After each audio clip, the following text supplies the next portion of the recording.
Our school is the backbone of our community. That word Osakis in our name is the community we've served. You see that really strong connection between community and a rural school that is right in the middle of a vibrant town. The people are so nice. They are willing to help you if you need help, and there's just like a bunch of different opportunities here. It's such a welcoming environment, and I just love that.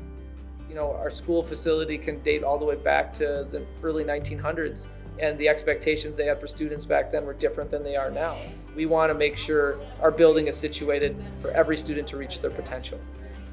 We are a growing district. Enrollment is increasing in the younger grade levels, and there's constraints on space right now. If we're going to be able to continue to enroll not only students in our community, but students who choose to open enroll, eventually we're going to need more space to maintain those small class sizes that we have. So the auditorium currently as it is difficult for the children because they're all jam-packed on one stage. And then as a parent viewing, lots of times there's not enough seating. The parking lot is really tight currently. The spots are small. In the CTE classes, when you have to share, there's not enough room for everybody to be welding or working on their engines because there's like so many people down there at one time. On April 8th, the Osakis community members will be asked to vote on a one-question bond referendum ballot that will address safety and security needs as well as classroom needs for the K-12 public school building. Safety and security is on the minds of every parent that entrusts their kids with us every day. We need to be able to assure to our parents that when they're in our facility for the entirety of their time here, they're safe. We can't really host community events during the school day right now because we don't have any way to keep the rest of the school separate from that public event because of the way our space is set up.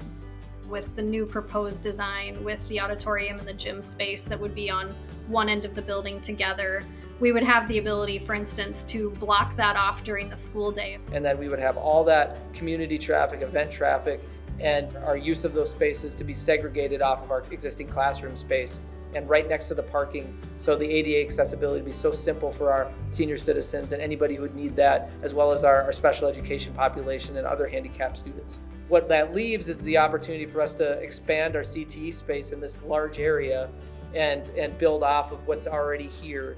That was one of the number one areas our community was concerned. Give more space to the teachers we already have that are cramped and don't have the ability to bring in industry standard equipment and to potentially let students work in a project-based way, the ways they would work once they left our building. And we could do that in a way that's very efficient. The bond asks for $32.6 million, which would result in a $24 per month tax increase per home valued at the $215,000 residential property value.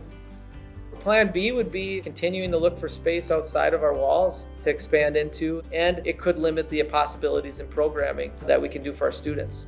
We will still be having these needs and having to solve these problems and doing them in ways that might be more expensive long-term. The best solution if we can reinvest in the facility and make it in a way that's more versatile. And that's really the essence of the referendum, is to provide that safety and increase the classroom space to be efficient with what we already have, and so we can keep our costs low on an operating side and really maximize our footprint and not leave us in a place where we don't have future growth potential if the school continues to grow. All the things that we talked about in strategic planning are possible if we're working together. I went to school here, my wife went to school here, all of my kids went to school here. I had grandkids have gone to school here. Hopefully, great-grandkids go to school here. That's my hope. Our Osakis children, they are our future. All of this information and more can be found at our website. Please learn all you can about the upcoming referendum and don't forget to vote on or before April 8th.